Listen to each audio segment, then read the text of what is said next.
new sticker created by Mathura Prasad. Do you like it? It's for the yatra. We made our own stickers.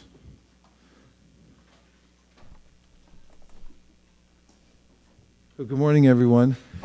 It's great to see you all. Hare Krishna.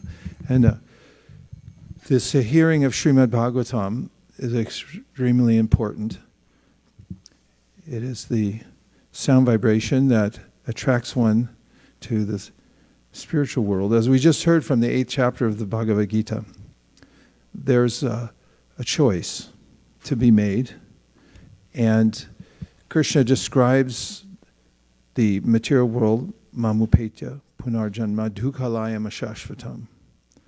And he says, napnuvanti mahatmana samsiddhir paramam gatim. That there's a way in which the material world has its anomalies, to say the least, birth, death, old age, and disease. They're not a sanguine position for the eternal soul. It's misery. It's what you call dukhalayam. It's a bad space. And it's the place where we suffer again and again. And then there's an alternative, good to know, that parastasmatu bhavonyo vyakto vyaktat sanatana yaksak sarveshu bhuteshu nashyatsu navinashati. Nashyatsu navinashati, when everything in this world is destroyed, and it will be. He says, bhutva bhutva praliyate. Avyakto shara ityektas tamahu paramam gatim yam prapyana nivartante dharma paramam mama. 3 times in this chapter 8, he says that once you leave this material atmosphere, you don't come back. You're not obligated to come back ever again. Once burnt, twice shy.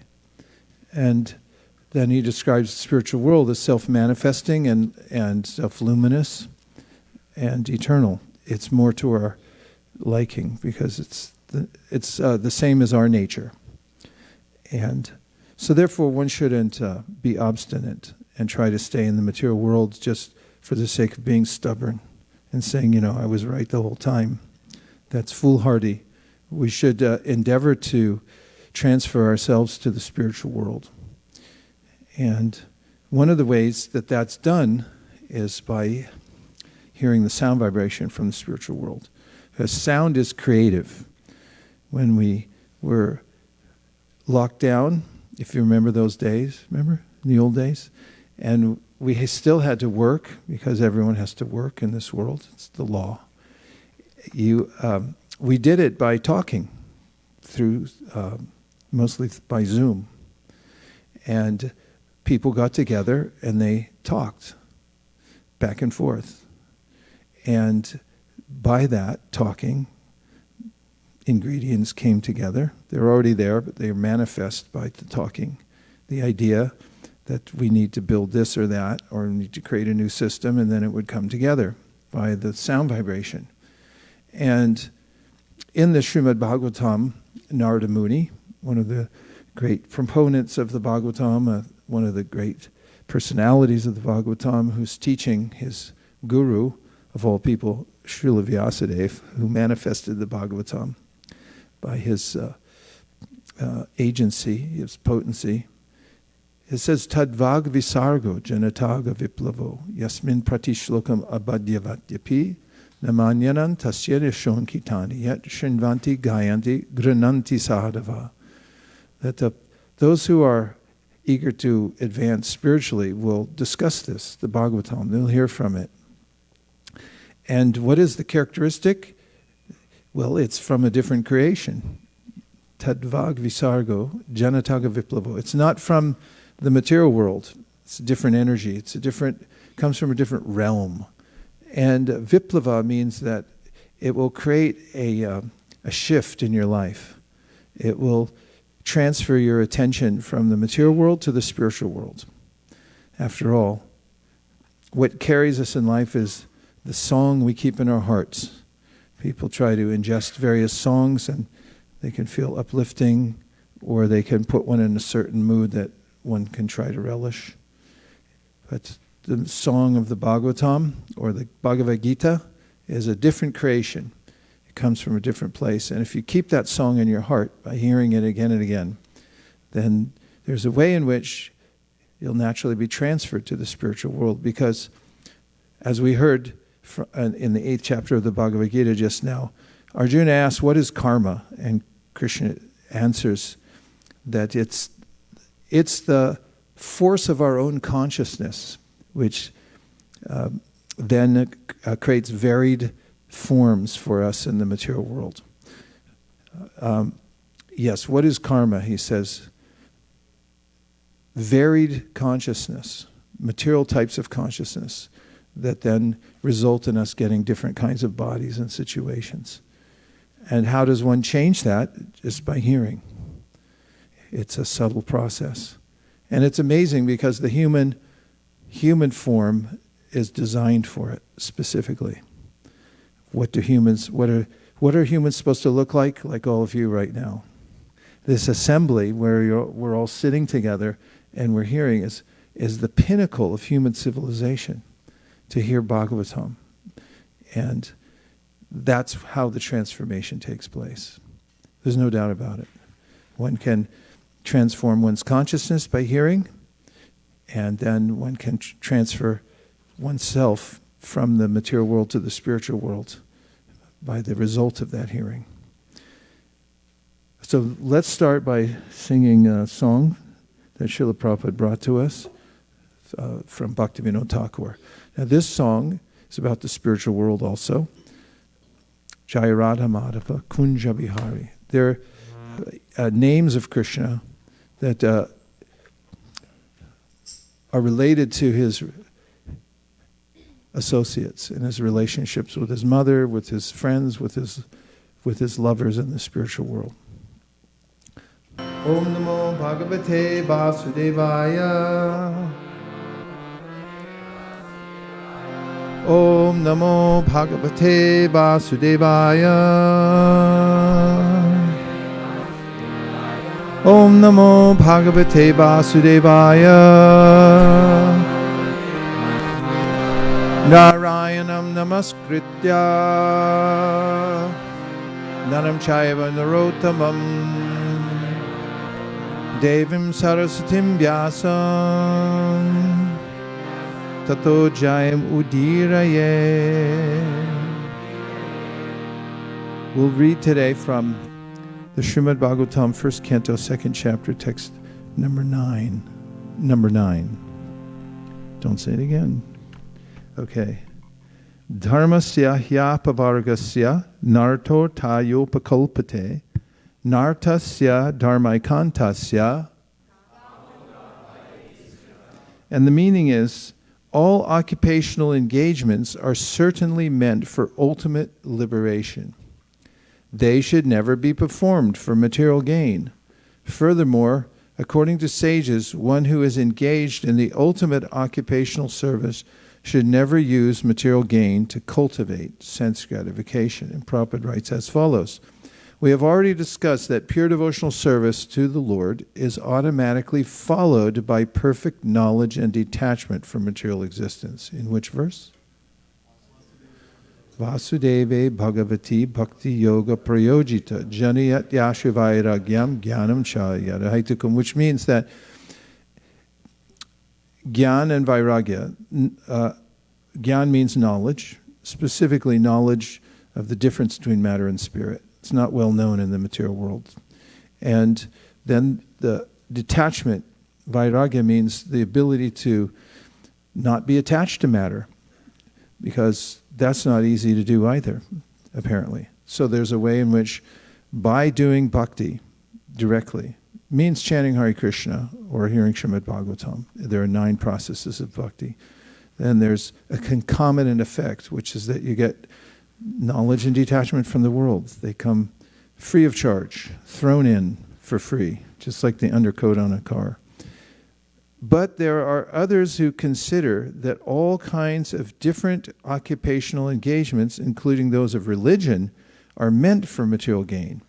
So sometimes people have this idea that we'll pray to God, we'll be good, but it's only so that we can enjoy the material world more, because there's a natural way when you do your dharma, when you worship God, then naturally there's some material gain.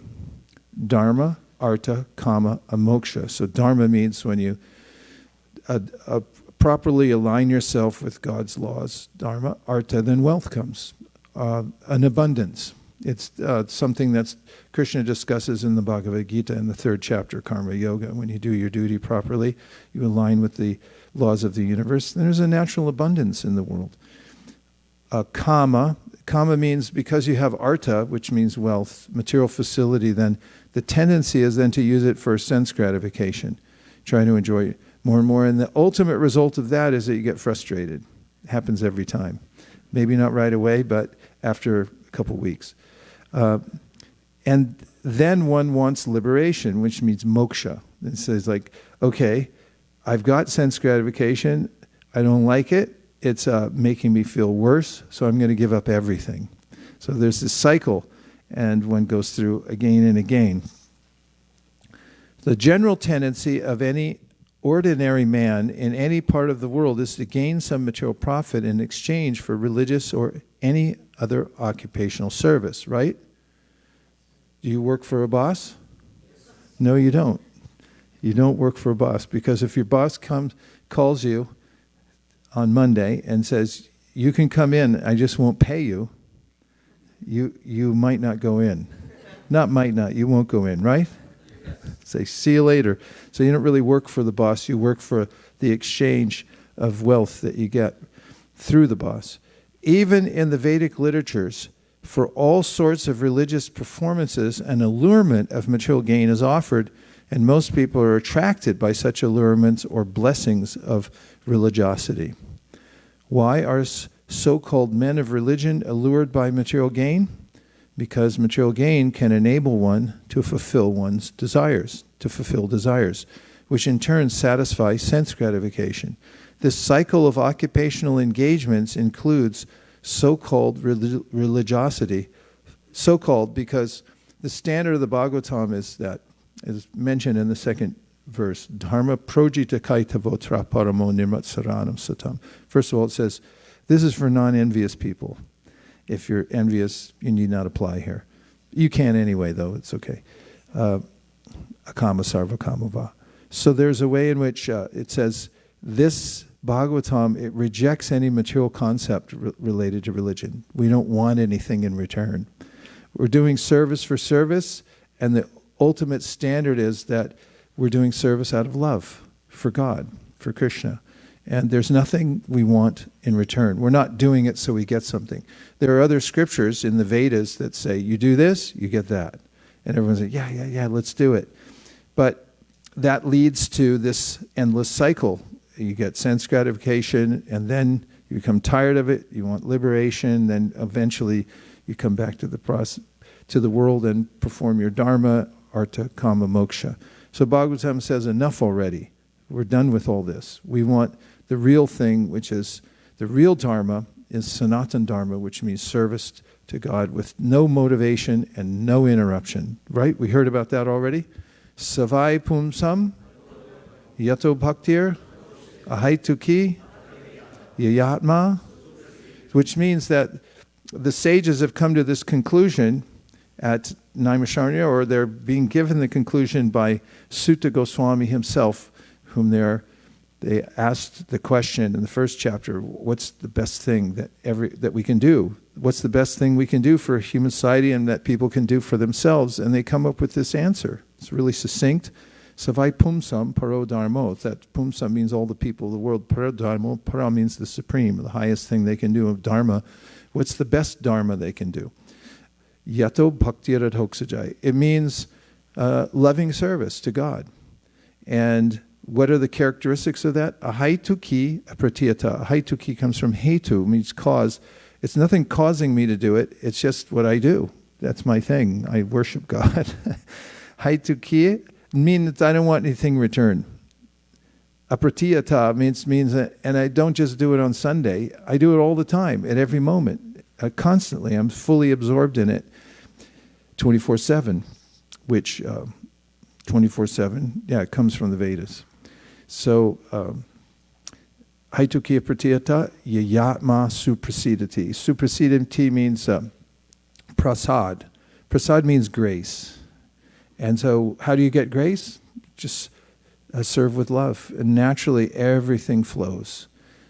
Yayatma suprasidati. And there's a satisfaction of the self that comes from that. Otherwise not. There's no other satisfaction. Krishna confirms in the Bhagavad Gita, he says, Yehi samsparshaja bhoga dukkha yonaya evate adyantavanta konteya nateshu ramate buddha. That smart people know this. They know that real happiness comes not from the interaction of our senses with the material sense objects. Doesn't create pleasure. It leads to misery. And therefore, they embrace this formula that real happiness comes from serving the Supreme Personality of Godhead with heart and soul, with no motivation, just love. So, why are this cycle of occupational engagements includes so-called religiosity. Right, that's where I broke off. Followed by material gain, and material gain followed by fulfillment of desires. Sense gratification is the general way for all sorts of fully occupied men. But in the statement of Sutta Goswami, as per the verdict of the Srimad Bhagavatam, this is nullified by the present shloka. No mas. One should not engage himself in any sort of occupational service for material gain only. Nor should material gain be utilized for sense gratification. How material gain should be utilized is described as follows. So there's 3 sentences in the last paragraph, and the first 2 give a summary of what this verse is about. I'll repeat them. One should not engage himself in any sort of occupational service for material gain only. And someone might then say, well, what am I doing then? Why am I doing anything? And then, nor should material gain be utilized for sense gratification. It's like, this sounds pretty boring. A really dry and maybe austere life. But to the contrary, interestingly, it's counterintuitive here, and that requires a little subtle thinking to figure this out. So we need a mantra to go with this so that we can align ourselves with these principles. And not only do we need a mantra and a logo, but we also need a sense of why or how one could live in this way. So here's the mantra, and it's on its way to becoming a logo and another book and a seminar and a movie and a merch. It's called Live Like a Lotus. Everyone say. I think about put an exclamation point at the end. Live like a lotus. It's based on Krishna's statement in the Bhagavad Gita, where there were several statements, but the main one that inspired me for this logo, and nobody steal it, please. Brahman yadaya karmani sangham tyakva karotiya lipyatena sapapena padma patram ivambasa. Because he specifically mentions a lotus. And in researching the lotus, it's popular, especially in countries where they grow. It's become a star of nature, a source of inspiration, a source of many analogies, metaphors. The lotus that is here on this earthly planet. People look at it and they're amazed, and there's a reason to be amazed, and I'll tell you about some of those reasons and try to connect them to an extended metaphor for living like a lotus and what the lotus flower does for us in that way. So the verse, Brahman yadaya karmani, is very similar, it's parallel with today's verse, because Krishna is saying you work in the world but don't get entangled. And here's how. And don't consider that whatever profit you get is something that is desirable to keep. I say desirable to keep, I say yours to keep. Somebody might object. I say don't think that if you claim the result of your work that it's going to make you happy or you'll enrich yourself. On the contrary, you'll become more entangled. So Krishna says, Brahman yadaya karmani sangam tyakva karotiya. That one who, lives in this way. Which way? Like a lotus. That is, you're in the world and you're in the middle of it, but you never touch it. And he says, when you change your intention about the way you work, the reason why you're working, it's not what we do, it's how we do it that counts.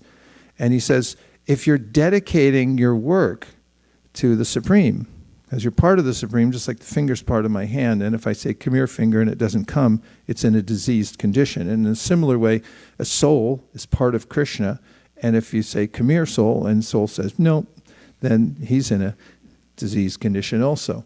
So if you align yourself with the will of the Supreme and you act as a servant of the Supreme and you make everything that you do an offering to the Supreme, then you're not touched by the material energy, even though you're enveloped by it. An interesting concept. Where might one find an example of that? With the lotus flower.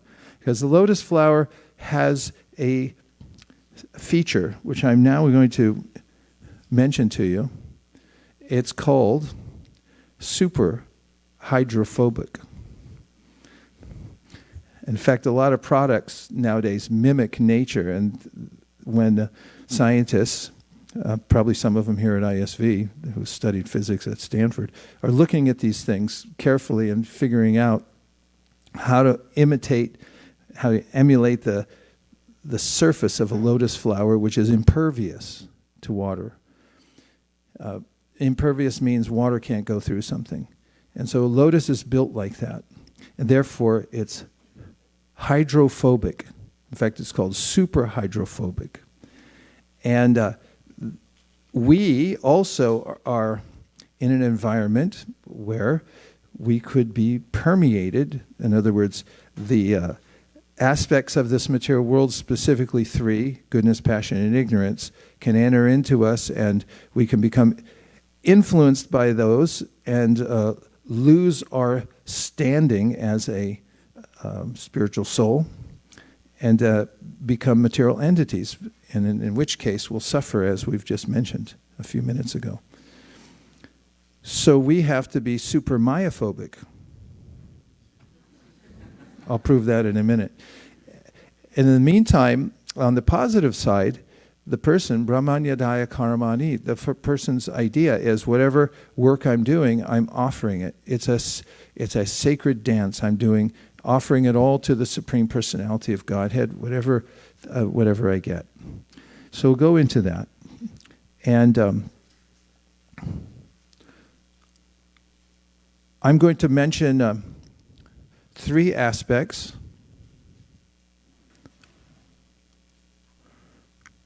Three to-dos to live like a lotus. And three ways to think so you can live like a lotus. But first I'm going to tell you a little more about the lotus flower. Of course, it's called Padmaja. Padma means mud, and Ja means to be born. So the lotus, you might say, oh, poor lotus, it was born in the mud. But don't lament for the lotus. It has a power, a superpower, and that is it comes out of the mud, it lives in the water, and it's never permeated by the water, nor is it sullied by the mud. It has a self-cleaning mechanism. Every night it gets washed by the water, and it comes out clean. So here are some features of the lotus. One is that it reblooms every day. So the lotus flower closes at night. And then it comes out when the sun comes and it reblooms. So Bhaktivinoda Thakur talks about us as souls, and he says that you should endeavor for blooming consciousness. Because there are various types of consciousness that one can be in or subjected to. And one is called, he says, covered consciousness. Plants and trees have that. Sort of ironic because I'm talking about a plant. But there's a way in which the plants, although they're alive and they endeavor, they reach out, they do things. He says they're covered. But then there's contracted consciousness. And it starts the consciousness, the light of consciousness starts to come through more within animals. Like, name an animal. Name your favorite animal. Tiger? Really? Tigers love their children. They really do. And they beaver, squirrel. Squirrel, cow. Okay. Squirrels. Squirrels, cows. If you look at squirrels, cows, and beavers, you'll notice that they all look back at you and they can interact with you. They also have more expanded symptoms of consciousness, and that you can notice how they feel separation from their offspring, as an example. That's a profound one, something that moves people who think that it's just a robot of some kind that's meant for cultivation, and it can be used for food. And when they notice that, wow, it laments when you separate it from its children and so forth, or it tries to protect its offspring, then people start to think, oh, maybe there is a little consciousness within that robot. Then he says, when one comes to the human form of life, it's a special opportunity. It's a juncture. Labvam sadurlabam idam bahusambhavante manusham artanam anityam apihadira, which means that you should take advantage of it. There's many verses in the Bhagavatam which say a similar thing. Labvam sadurlabam. It's very rare to get this human body, and it's very special because you can, although it's temporary, use it to transfer yourself to a position of eternality. Other bodies, not so much.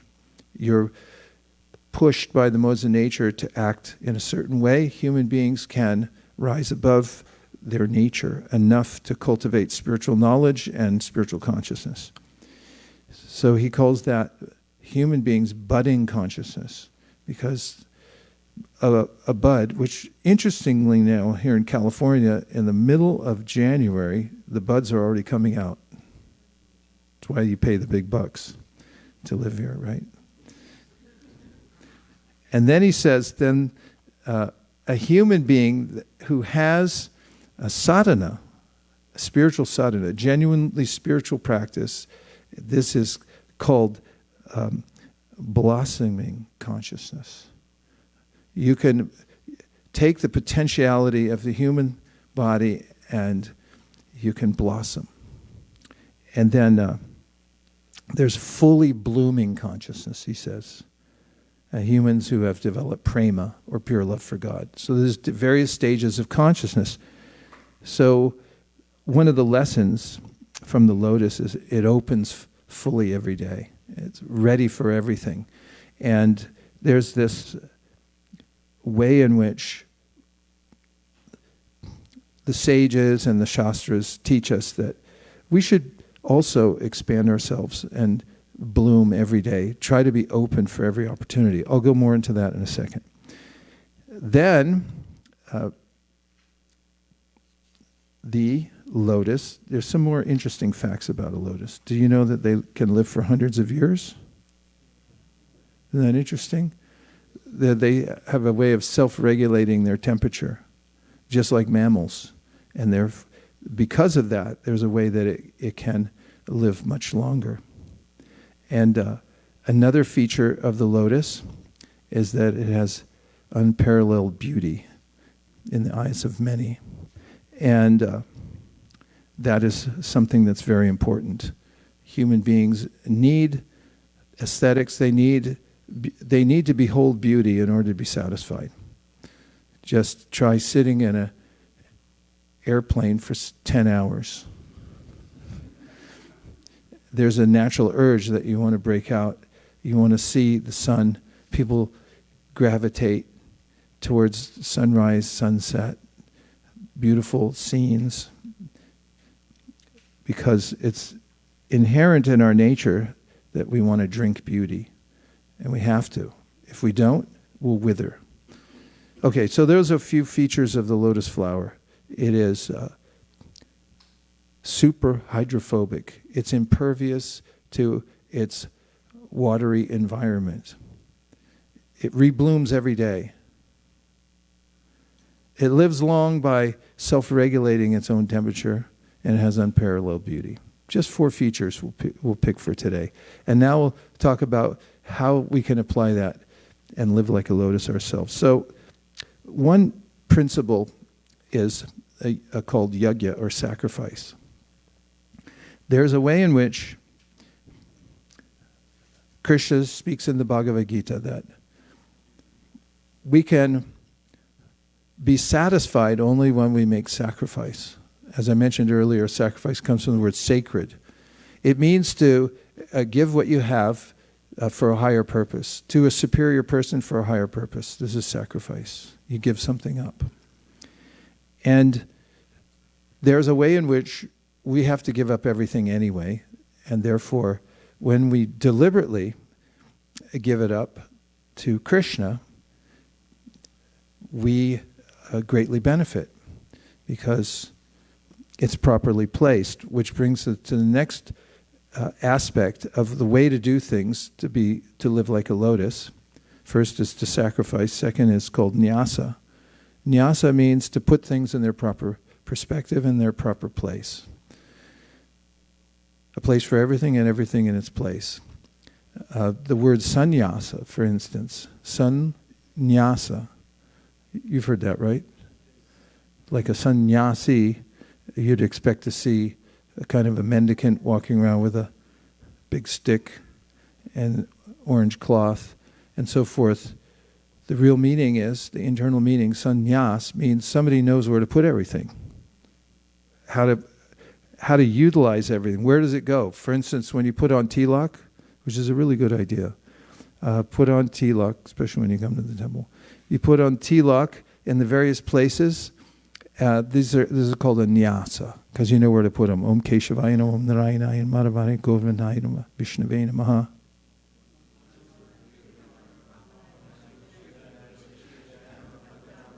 Those who didn't say anything, see me afterwards. Okay, so this is a nyasa. So there's a place for everything. Everything should be properly utilized. And the third is bhakti. The 3 things to do. One is sacrifice. Second is to put everything in its proper place. And the third is there are 9 processes of bhakti. And by practicing, they're inherently spiritual. Vasudeva Bhagavati. You're giving something directly to Krishna. And these 3 ways of acting put you in a position where you're impervious to the anomalies that we mentioned of the material world. Amazingly, you can live like the lotus, as based on Krishna's metaphor in the Bhagavad Gita. Yajna, nyasa, and bhakti. Of course, yajna and nyasa are also included in bhakti, but it would be an incomplete list without saying bhakti. And then there are several ways to think. Prabhupada mentions them, one of them in the Sri Upanishad. He calls the Ishavasya spirit, based on which verse?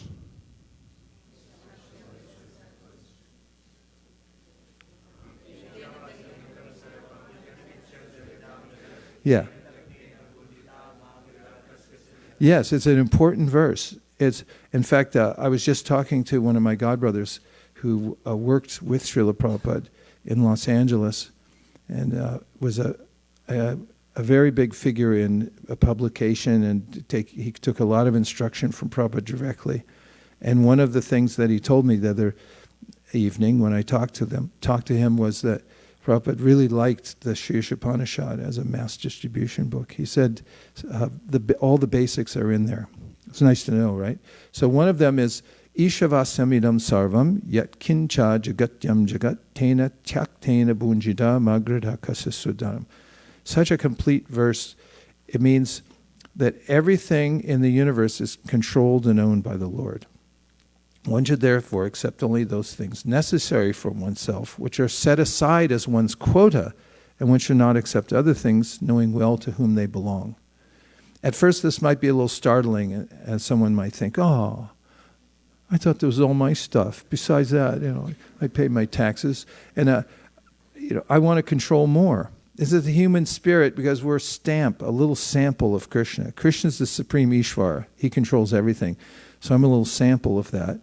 And therefore I think like, well, let me control everything too.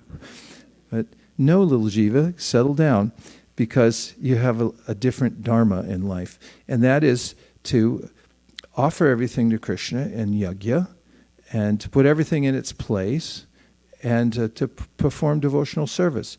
So if you develop the, Prabhupada says, the Ishavasya spirit, which is everything belongs to God, you have no more problem. And then, well, what about me? Tena tyaktena bunjita.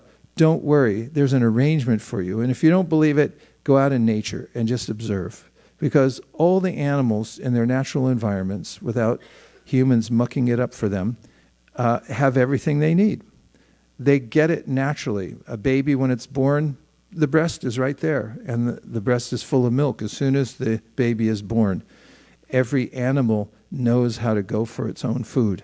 Watch the birds.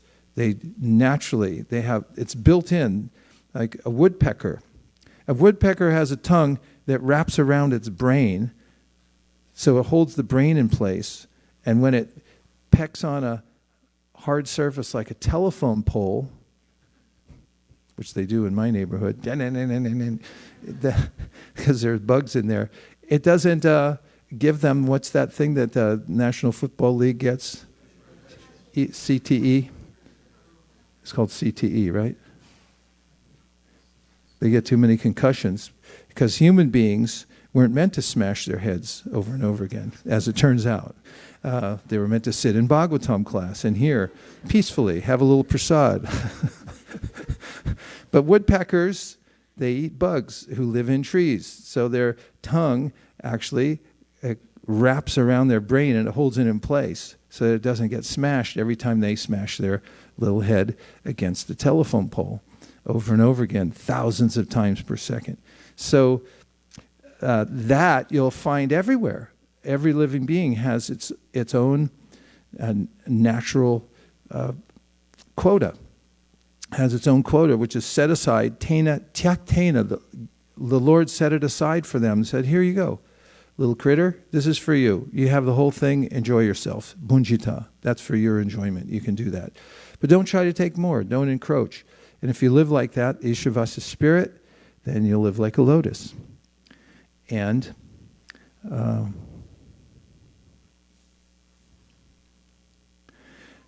in that way, another aspect of the frame of mind of living like a lotus is to see everything in the world. How many things are there? Pop quiz. How many things are there in the world? A lot. Correct. There are a lot of things in the world, and one who's living like a lotus sees them all as paraphernalia. One of the first words I ever learned to spell, I think it was in 4th grade. Paraphernalia, it's a weird word, probably Greek. Paraphernalia to be used in the service of God. That's a very practical and unique way of looking at things. Because most people, the mainstream is everything's for me, or I'm going to renounce everything because I don't like it anymore. And it doesn't work for me, so as they say, I'll take my bat and ball and go home. So enjoyment, path of renunciation. It's something called bhoga tyaga. I keep going back and forth like a pendulum. I try to enjoy, it doesn't work out, take my bat and ball, go home, and I renounce the world. And back and forth, back and forth. So Lord Chaitanya comes along and says, no, the scriptures say, live like a lotus. You see everything in the world as an opportunity. It's paraphernalia to be used in the service of the Supreme. If you do that, everything becomes transformed, sacred, and non-reactive. It doesn't stick to you. You're impervious. The reaction doesn't get to you because of your intention, the way you use it. And then the third attitude, which you know well, of those who live like a lotus, is to accept that whatever happens to me is personal and benevolent. Those two things go together. There's a personal arrangement for every soul in this world, and it's all benevolent. Whatever happens. Name some things. Anything happen to you? To anybody? COVID. Anything else happen? What kind of things happen to you? What? Layoffs. These are cheery subjects. Keep going. We got a whole long list of them. We could be here all day, right? Whatever happens to you, that is personal and benevolent. It's all an arrangement for us to come to our original consciousness, which is full of bliss and knowledge. And while we're in the world, if we live like a lotus, we do sacrifice, or called yajna, for the right cause. And nyasa, we learn where to put everything. That is in Krishna's hands. And we do bhakti. We have the mentality, ishavasya, everything belongs to Krishna, everything's paraphernalia to be used in the service, and whatever happens is personal and benevolent. No more problems. Live like a lotus. Now we'll take a few reflections or questions. But first I'm going to read you a story. You want to hear a story? Yes. Okay. I wrote this a few years ago, and I just found it, and it goes towards sacrifice. In Rio de Janeiro, Brazil, a new program in one state prison enlists inmates in pedaling stationary bicycles, specially equipped to generate usable electricity. The electricity that each convict produces is exported to a popular city park outside the prison, where it illuminates the street lights around the periphery of the park. Not only this, but when the prisoners volunteer for this task, the warden reduces the length of their prison sentence according to the number of hours they cycle. The journalist who broke the story remarks that prisoners are eager to sign up for this program because through their service they not only feel useful, but also experience a sense of connectedness to the free world outside the prison walls. Living beings in the darkness of isolation of the material world are often compared to prison inmates. Offering relief to these detainees, in the Bhagavad Gita, verse 3.16, Krishna advises them to apply the pravartitam chakram, the wheel of sacrifice or service to the Supreme Lord prescribed by the Vedas. Commenting on this wheel of service, Srila Prabhupada writes, the Lord created this material world to enable the conditioned souls to learn how to perform yajnas, sacrifices, for the satisfaction of Vishnu, so that while in the material world they can live very comfortably, without anxiety, and after finishing the present material body, they can enter into the kingdom of God. That's from Bhagavad Gita 3.10.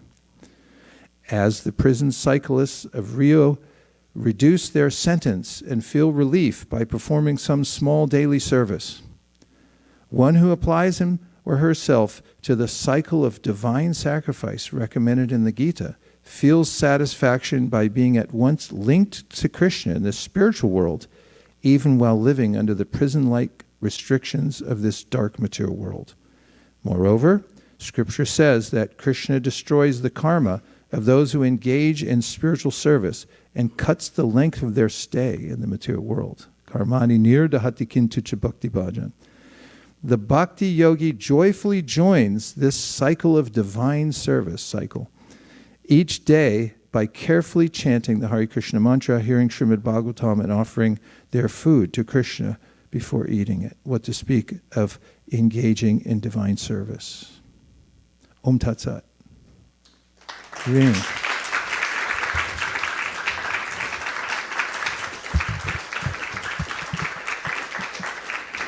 What a program, huh? You pedal on this bike, it sends electricity to the park, and we reduce your sentence, and they feel a sense of purpose, that they're doing something for others, sacrifice. They feel happy. sentence gets reduced. Okay, Bali Prabhu.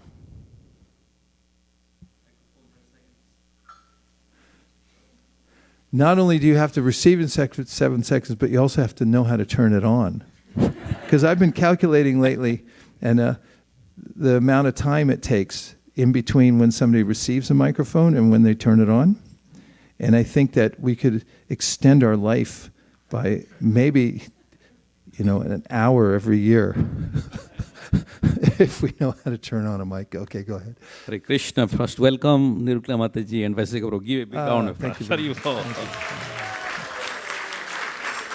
Haribo. Haribo. Thank you very much, Prabhu, for your jatra and bringing all joyful topics. So actually, I have one reflection and one question. Let me tell my reflection. As you are going through, I was also meditating earlier. I was in India, and a lot of friends, they are calling a restaurant, it is a prison restaurant. Well, I was thinking we are already in the prison, but they're making like prison style, full jail.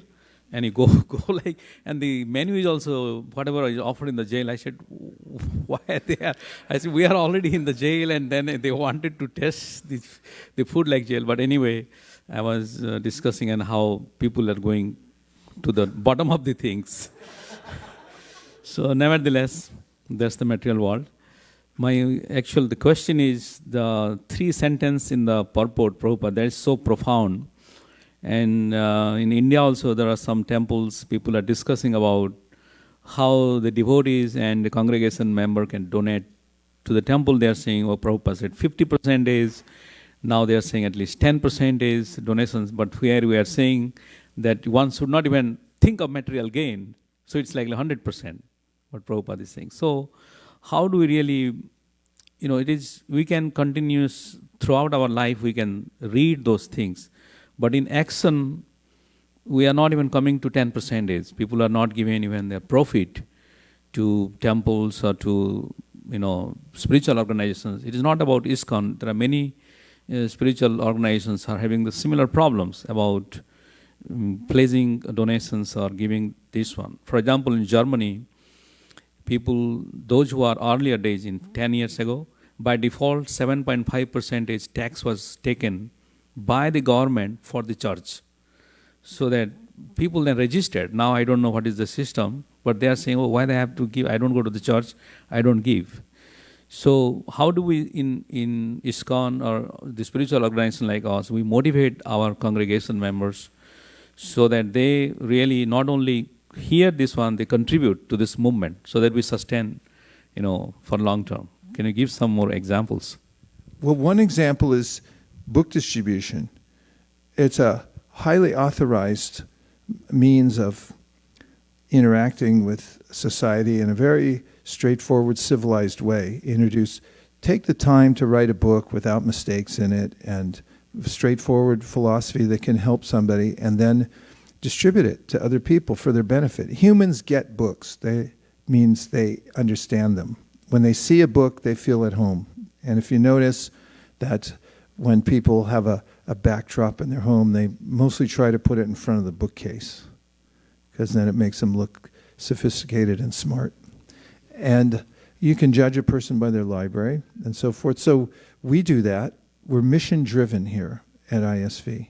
Our idea is that this is a space where we come together to inspire one another, to hear and chant, and also to distribute to others. Those two things go together, as you've heard me say ad nauseum.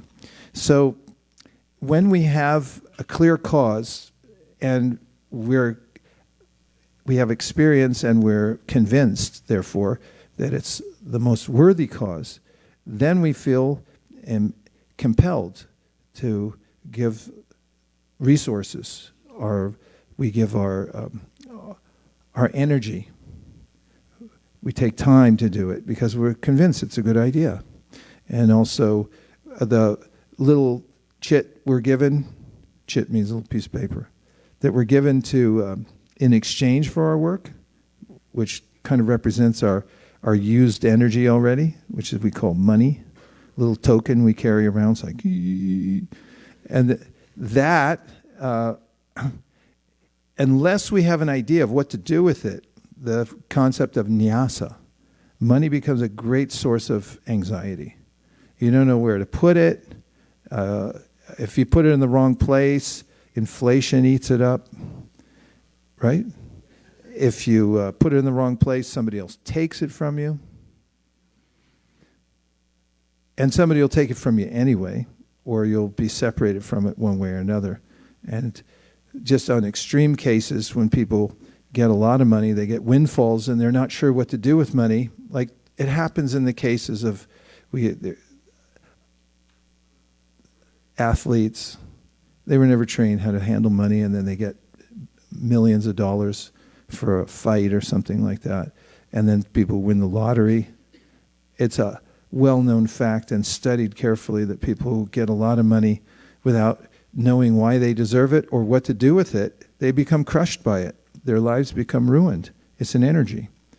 So when we have a nyasa, we have an idea of like where to put it. You put it here. We have these little yagyas that we do regularly. Krishna 10, Krishna 9, Krishna 8. See, everyone's getting ready to donate now. Because we feel so good. When you do a sacrifice, like you walk around Govardhan Hill, you go, I'm tired, but I feel fantastic. When you come out on Sankirtan, you go like, wow, I was scared to go out. I went out. I met people. I saw the world. I know how it works now. Krishna gave me mercy. I feel happy.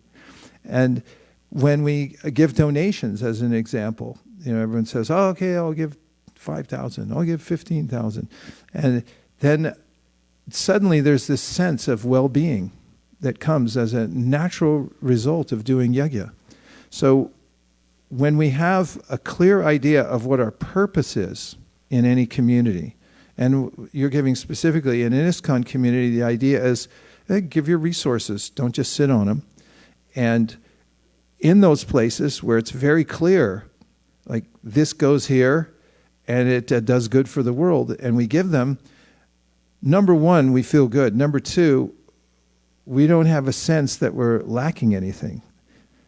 There's spiritual mathematics at hand. There's a way in which the Sri Chaitanya Charitamrita describes how the members of the Panchatattva, they broke open the storehouse of love of God, which in Bengali is lute, which is the same word in English, to loot something. They looted it, and they gave it out for free. Unlike, I think, some of the people who steal from the department stores. It's a thing nowadays. It's going on, we'll take everything, and we'll sell it for ourselves. That's wrong. If you're going to take something, you're supposed to do it for a higher cause. So if you give away what you have, knowingly that it's doing good for others, there's a way through the system of sacrifice that your resources remain the same, or they increase. You never lose anything. On the other hand, if you try to keep it, then you'll be unsuccessful. You'll just be in anxiety the whole time. So the answer is that there has to be a clear idea of our purpose. Our purpose is to give mercy to ourselves and to others. And when we lose sight of that, then there's all this way of managing for the sake of managing, which is called bureaucracy. And bureaucracy is just a power struggle between people who are trying to control scarce resources. So this principle of you get money, you should give it away. It doesn't mean that you'll starve, and it doesn't mean you'll be poor. On the contrary, there's only one way to be rich in this world, and it's to have no material desires. The person who doesn't need anything for themselves, despite the fact that they're surrounded by all kinds of opulence, is the wealthiest person. So Prabhupada said 50%. And in the beginning days, for instance, Jayananda Prabhu came, he was driving a cab. Prabhupada said, keep driving the cab, because they didn't have any money. And other people came, they said, I'm going to renounce the world, become a sannyasi like you. Prabhupada said, no, your nyas, where to place yourself is right now, you should work. He sent out an example, 10 devotees in New York to apprentice how to run a printing press. And when Prabhupada brought the printing press, and he said, now you come to Boston, and you can run the printing press now. You know how to do it. And so it's very practical that everyone should do yajna. And Prabhupada mentions it in one of his purports that when devotees in a community have a sense of purpose and they have a place to put their energy, including money and their time, then they start to feel satisfied. So we should do it as much as possible. Like people all the time, when we ask for a donation on Sankirtan, they say, how much? Don't they? Sometimes they say, how much? And we say, well, some people give their whole lives. You just give the most you can. And they always smile. They're like, okay, I get it. And the other day, we went on Sankirtan in Mayapur. Madhav, the champion book distributor, he's 12 years old. He did 12,000 books in 2 months. And when I went there, just now, we were there, and he said, I like to go out, but I want to get all my friends to go out too. And they don't always come with me. So could you do a little program? So we did a program with all the kids, and we all went out together. And I just tried to instill in them the ISV spirit, individual, spontaneous, and voluntary. And when we were distributing, I met this guy, and I asked him for a donation without saying anything. Just showed him the card. And he asked how much. And I just said, well, just give 1 rupee. And he looked at me like, 1 rupee? I can't give 1 rupee. And then he gave more. There's an intuitive sense people have of how they should give everything to God. It's just hard to do it. Because I have a sense of being my body, and I have a sense that as soon as I give it up, I'm going to die. And that's a great relief. If you ever notice when you give something to Krishna without any strings attached, then you realize right afterwards, hey, I didn't die. Not only that, I feel much better about my life. Knowledge comes, detachment comes, and all the resources are there all the time. We're not the ones, Prahlad Maharaj says, as we'll notice when we memorize the 9th chapter of the 7th canto. He says all these resources are not coming from your boss. And they're manifestations of me, of God, of you, he's saying to Lord Nrsingadev. They're all coming in by your arrangement. So if you have that clear understanding that everything's coming from Krishna and you serve Krishna, then you'll want to do it more because you understand everything about my happiness and prosperity comes from doing selfless service. Okay, Pavani Bhakti. Thank you, Maharaj, for that story of the prisoners and how you nicely connected it with bhakti, that when they did the service, they felt a connectedness with the outside world. And exactly that's what we are doing. Actually, the other day we were reading in our group, and Sukeshwari was saying that whether she will remember Krishna at the end of her life. And I told her that, why would you not remember Krishna? Because you're doing non-stop service. But she was not happy with that answer. And Shamlingi says that, she actually wants to serve like the gopis, which she's not doing. So we were discussing when you talked about this connectedness, I was thinking, how do we, we work like Arjun all the time, a lot of passion, and then we think that we are doing this for Krishna. But the gopis are not like that. They are non-stop just thinking about Krishna, but we are not. So how should we develop that connectedness with Krishna?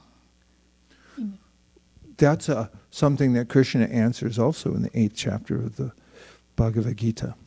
He gives a therefore, tasmad. He has explained that there's a force that sweeps us away in this world. And especially he's talking in this chapter, Tarka Brahma Yoga, about the time when we leave our body, Prayanakali. So Arjuna is asked about it, what happens, how can one remember you at the time of death? And Krishna says, Antakali chamameva smaran mukta kalevaram ya prayati samadbhavam yati nasyatra samsayaha. That he says it's definitely true, without a doubt, that if you think of me when you leave this world, then you'll attain me. It means everything about your relationship with Krishna will be attained by remembering him when you leave this body. And then he says, yang bapi smaran bhavam tajatyante kalevaram tam tam evaita konteya sadatad bhava bhavita. It's a profound verse because if you've ever watched, and you could see a recent example of this, of a tsunami. Tsunamis are not necessarily a gigantic wave, but they're a force, an extra force in the current of the ocean caused a lot of times by an earthquake or a volcano in the ocean. And they push towards the shore, and then they sweep in and they grab everything, and then they pull it back out again. And if you watch it, you'll see how powerful that force is. So there's this force that comes when we leave our body. It's the thrust of our own consciousness. Bhuta bhavod bhavakaro visharga karma samjitaha. That's what Krishna says. Bhuta bhavod bhavakaro. Just by the force of your own consciousness of what you've created, that thrust is going to come, because you don't have any other senses when you leave your body. Everything starts to shut down with your extremities first. Your internal organs, by the nature of this body, are protected. They're kept warm, and the shutdown system starts from the periphery, and then it moves closer to the essential organs. Body tries to survive, and then last thing, you just have your feelings. No use of anything except the tsunami comes, and what's the tsunami? It's what you've created through your own feelings, and that sweeps you away to your next destination. So Krishna then says, Tasmat sarveshu kaleshu mam anusmara yujyacha mayarpita manobudir mami Vaiśeṣika samshaya. Again, another samshaya. Without a doubt, he says, therefore, if you use your time and wherever you are, at all times and in all circumstances, you remember me during the lifespan that you have, then at the time when you leave your body, you'll be able to remember, and the thrust will be towards the spiritual world. So he says in that verse, while you're working, to Arjuna, he's saying that you're going to fight the battle, but you're also going to remember me at the same time. So then Prabhupada says in his purport, this is a good instruction for all people who are working in the world and have material connections. He says that while you're working, you also have to chant Hare Krishna. Means that you got to finish your rounds. And then you work. Or you finish your rounds, you work, and you chant Hare Krishna at the same time. And if you do that, then you're remembering Krishna as you go through your life. Vidyam cha vidyam tadvedo vayam saha. Side by side, you have to be in the material world. You already have a material body. There's no getting out of that right away. And then you also have to practice spiritually. And that way you can remember Krishna when you leave this world. So Krishna gives gradations of practice. In the 12th chapter of the Gita, he said, so you should be like the gopis. Just spontaneously remember me all day long. Then he says, well, if you're not there yet, then just practice Vidhi Bhakti, which means come circumambulate Tulsi and water Tulsi, ring the bell, take a little Charnamrita, bow down to the spiritual master, see the deities, dance, have kirtan, 9 processes of devotional service, just do them. And then he says, well, if you can't do that, then you should come to all the programs at ISV when we're collecting money for book distribution or anything else, and then you should raise your hand. Don't just sit there and say, okay, I'm going to give something. Whatever it is, give, he says. Give towards spreading Krishna consciousness. Then he says, well, if you can't do that because of some social circumstance, that if they see me online doing this, then I'll be fired or whatever, then he says, just try to volunteer for something. Go to the national park and say, can I pick up papers or something like that? He said, because if you learn how to give selflessly in any circumstance, you're going to start to realize that that's where my real fortune is. He says, if you can't do that, then there's other ways, and he mentions several other ways, but they all have to do with some self-sacrifice. So Krishna's not a religious fanatic. He's not condemning anybody to hell. He's just saying, here's your options, little jiva. Tell you what I'm going to do for you. I'm going to give you all your options here. And they're all good because one has to start from whatever position one's in. You can't imitate somebody else's service. Even the highest minded and regarded devotees like Uddhava, who came to Vrindavan, he said, oh, gopis, different level. For me, if I can be reborn here in Vrindavan as a bush over here, and when they walk by, some dust will fall on my head, then I'm fortunate. And we sang this song, didn't we, when we went to see Srila Bhaktisiddhanta Saraswati Thakur? Sing the song. Who was there? Ujjvala Raghava. There, use the mic. Whoever knows it, sing it.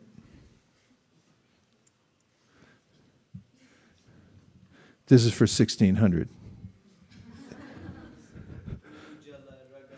Uh-oh, it's not on. You've just deducted half. It's on, but he has to what? Yeah, now it's See what I'm saying? Okay. Pujala ragapata gaurava bange mattala harijana vishaya range. This is a song that Srila Bhaktisiddhanta Saraswati Thakur wrote when his disciple, who was a billionaire, opened up the Bhag Bazar Mandir. They had been living in Ultadanga, which is a really rundown neighborhood, and they were all piling in there to stay together. And they had these tents in the parking lot. They had sheds, extra sheds in the parking lot. Everyone was complaining there's no room and things like that. And then this really rich, what? And then this really rich person came and said, I'm going to build you a marble temple, like nobody's ever seen in Calcutta. And then he did. And he used his whole fortune, and he used up all his life energy. He actually passed away 2 days before it opened. And when they brought the deities from Ultadanga Junction Road on a chariot, and the devotees were all in front chanting, Srila Bhaktisiddhanta had written this song. And in the song he says, the mood of the gopis and the Goswamis, we keep that way above our heads. That's something that's way up there. We're way down here. We're just the foot soldiers. We're in the practical aspects of life. That conception of the selflessness of the gopis, that's something way, way another universe for us up here. That was his mood. Trinadapi sunichena. So we're not, we idolize, we revere the moods of the great devotees. But even when you find in Brihad Bhagavatamrita that looking for the greatest of all devotees, who's gotten the most mercy, Narada Muni goes from one to the next, they all say, it's not me. It's painful to hear, actually, because everyone gives some seemingly valid reason why, like, I'm nothing. And even when they get to the gopis, they say, us? We're just, we're the lowest. That's the mood of devotional service. So it was in response to this idea, how do we come to the highest position? Part of the highest position is Trinadapi Sunichena. I'll be the servant of everyone else. I'll give respect. I'll be the humble servant of the servant of the servant 1,000,000 times removed. And that's what Srila Bhaktisiddhanta Saraswati Thakur said is the main focus of our meditation, is to become the servant. And last point, Svesvayadi karyanishta saguna parikirtita. There's a way in which Krishna says in the 11th canto of the Bhagavatam to Uddhava that it's very practical, that you have to act according to your qualification. He said that's a good thing.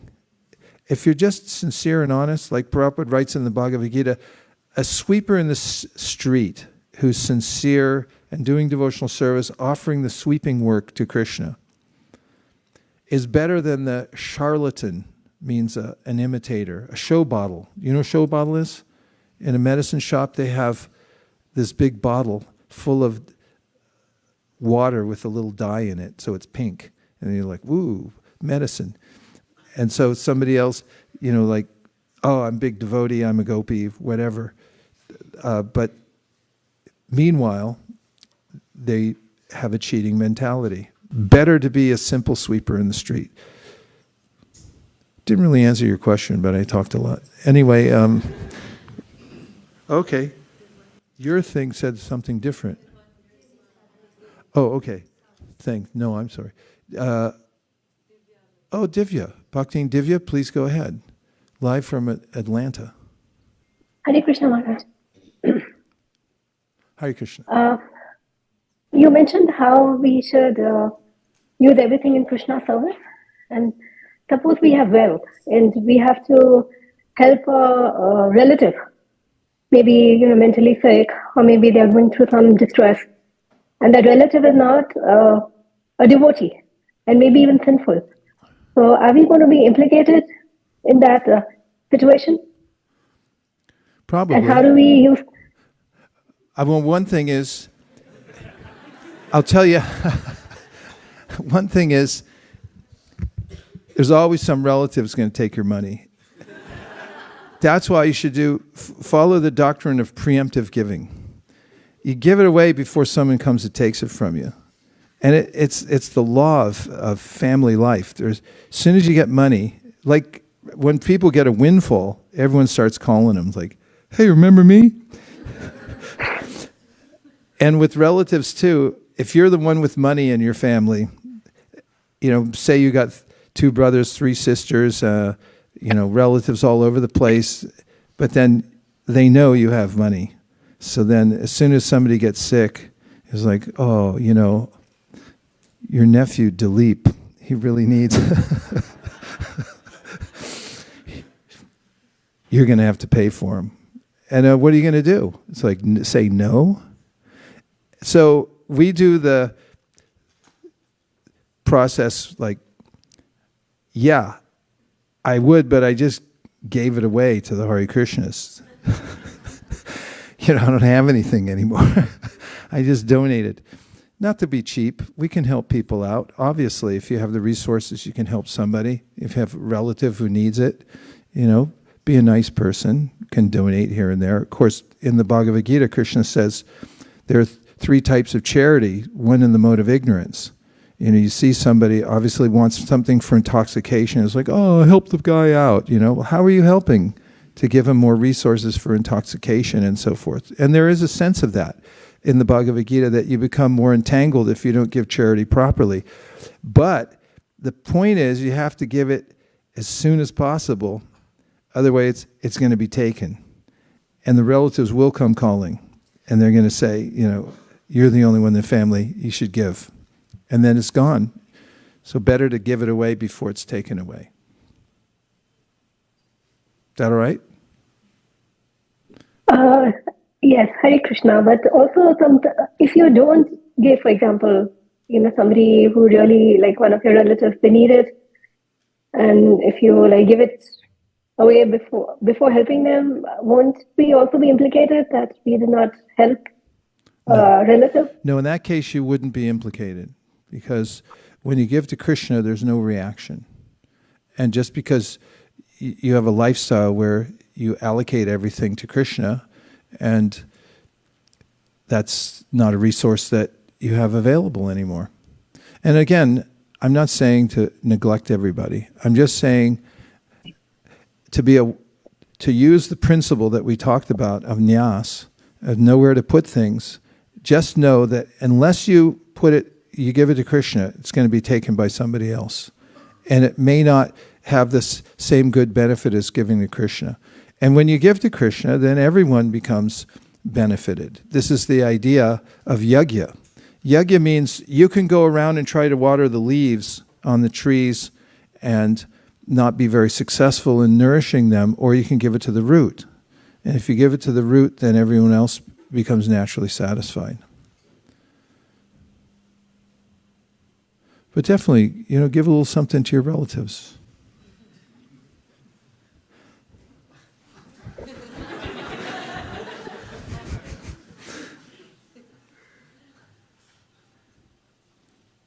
Yeah, when you're in a family, you have to help people out, but don't make it your main cause in life, because they'll just tell you all kinds of stuff. You'll go to a funeral, and then the head priest will say, "Okay, here's the deal: you can't chant Hare Krishna for the next 10 days." And you're like, "Oh, okay." No, not okay. And your duty is to just do this. And it's like, maybe, but maybe not. Because the highest duty is to save yourself, and it's to serve Krishna. So if you're properly aligned, that's why people align themselves so carefully. Like even financially, if you're not aligned properly, then somebody's going to come take your money, like the government. For instance, if you don't have a trust and a last will and testament that's ironclad, that means that you've gone through the legal process. Then when you die, all your assets are going to go, 30% are going to be spent, just wasted. They're going to go to the government. You have to go to probate court. And then they say, for this trouble that you're putting us through, we'll take 30% of your estate. 30%. I know a person, she was a friend of Mahaguna's, and Mahaguna's had done shiatsu massage for many, many years. And her friend also was very successful at that. And she never spent money on herself, including when she was ill with cancer and was in the process of passing away. And everyone told her, like, take care of yourself. Like, she couldn't let go of any of the money. She wanted to save it. Meanwhile, she was estranged from her family. She had a unharmonious relationship with her siblings. They weren't talking. And when she died, guess who all her money went to? 30% to the government, and the other 70% went to the people she hated most in the world. So Nyasa principle says, make sure, like even I'm talking financially here, make sure that there's a thing called a remainder charitable trust. You can give all your money to a charity, even your house and everything, just sign it over, and then you get back an annuity. And then when you pass away, then all the assets are already with the church. But in the meanwhile, you get some kind of compensation. And you don't have to pay taxes on certain things because they're properly aligned. It's built into the tax code that if you're giving to the right places, like you give to charity, why do you think it's there in the tax law? If you gave it away to a bona fide charity, that's a good idea according to the IRS. I was like, fine, you don't have to pay taxes on it now. Well, that works universally. That's dharma. So if you have this sense, like, I gave it all to Krishna, that's okay. In fact, it's not only okay, that's the right thing to do. Everything comes out properly when you perform the nyasa. Everything in its place, and a place for everything. Okay, last question. That's it. We made it. No more questions. Dear Srila Prabhupada, dear Sri Chaitanya Mahaprabhu, Shri Shri Panchatattva, Shri Shri Gauranitai, Shri Shri Radha Madan Mohan, Shri Shri Lakshmi Nrsingadev, if you so desire, please let us live like a lotus and engage ourselves in yajna. Let us put everything in its proper place, perform the 9 processes of devotional service, remember everything belongs to you, see everything as paraphernalia to be used in Krishna's service, and to note that whatever happens to us is personal and benevolent. Thank you for considering our request. Om Tat Sat. Everyone agrees with this prayer in whole or in part. Please unmute and say Hare Krishna. Hare Krishna.